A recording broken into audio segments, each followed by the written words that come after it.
Scrapping Under the Influence. I am finally back with my project that's like a week late. I apologize for that. Things just have been crazy here. We've been finishing our basement and it's finally done. But because of that, I was completely sealed out of my craft room for like 4 days while my husband painted and they did carpet, and it's just been insane. But I finally got my book finished. This front piece, so the little house with the shadow layer, so this black you're seeing around here, is an SVG file that I designed that I will link with the tutorial. What's cool about that is because it's an SVG file, and this is the first time I've actually done this, so I'm kind of excited. You can use it in Design Space, you can use it on your Silhouette, you can use it on your Scan and Cut. Basically, any electronic cutter that will support SVG files, you will be able to cut this file and make this. And you can always resize it. You could do smaller, you could, use it on cards, you could use it on a layout. There's a lot of different things you could do with it. So let's kind of go through this. So the paper I'm using is a mix of the My Colors cardstocks, solids that matched the Say Cheese Halloween line from Simple Stories. So I've got some of the ephemera and some chipboard pieces here. On the spine, I've got a couple of the stickers from the sticker sheets because it is the Disney. On the back, I've just got a little Happy Halloween ephemera piece. When you open this up, and the book itself will lay completely flat, the pages are fairly chunky. I mean, this has a 3-inch spine, so it's a big book. They do not lay flat, unfortunately.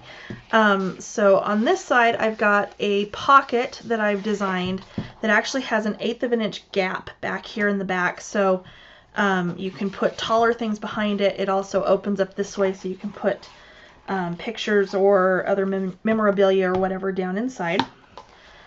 Our first page is going to open up like so, and then up like that.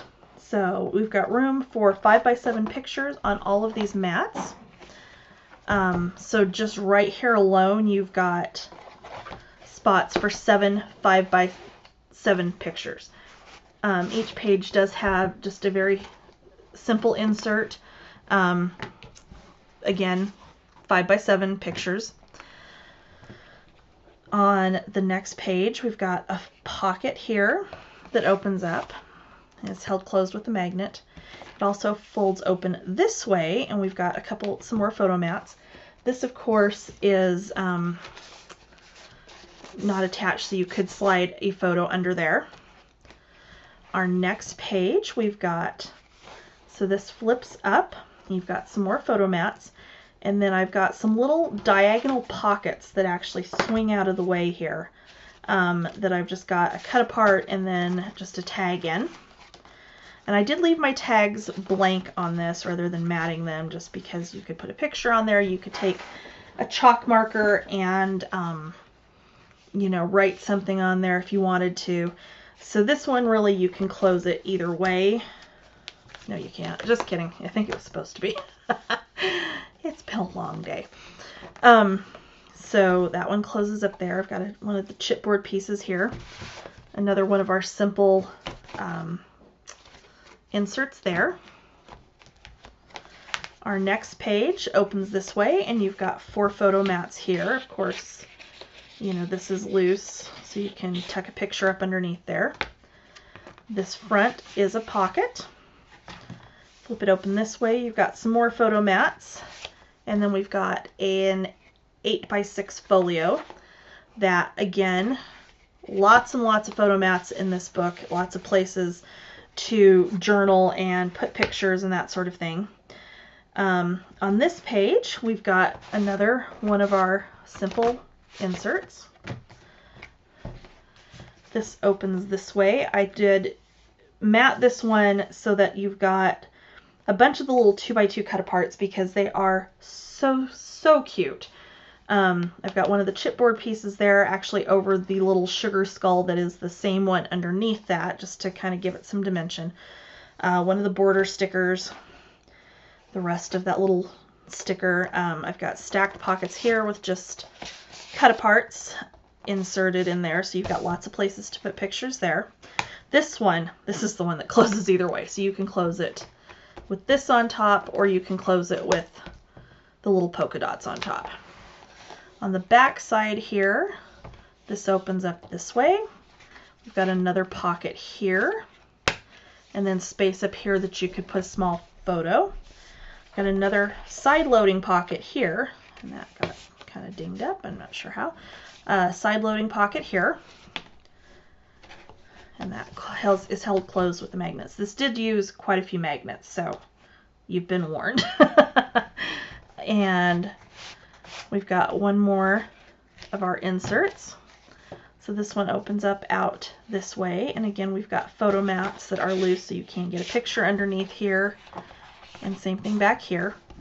And we've got another folio that will hold quite a few pictures. And again, magnetic closure there. And on this back, I really liked how this one turned out. So this opens this way and this way. And we've got 4x6 mats here that all fold out, and you've got a 5x7 underneath. So these all fold back in on themselves. And then magnetic closure again. And then back in the very, very back, we've got a waterfall. And I did take the cute little haunted house paper and mat this so that you see that down the front of the waterfall. And then the little wallet kind of looking closure on that helps keep that waterfall closed. So that's it. As I said, it's a big book. It is a 3-inch spine. Overall, it's like 11 by, like from the top of the chimney to the bottom of the book, it's like 11 by maybe 9 at its widest point. I do have a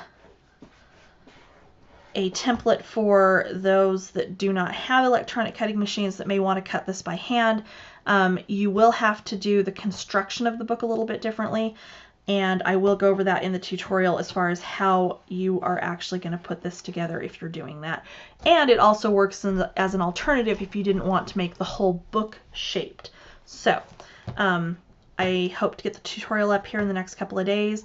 I was filming very, very late last night. I was up until, oh my gosh, 2:30 in the morning filming this last night. So there's a lot of editing that's going to be done on this tutorial before it's fit for anybody to watch.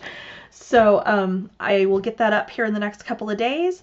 I hope you like this project, and I will link below to all of the supplies for this, and I'll be back in a couple of days with the tutorial. Thanks for watching.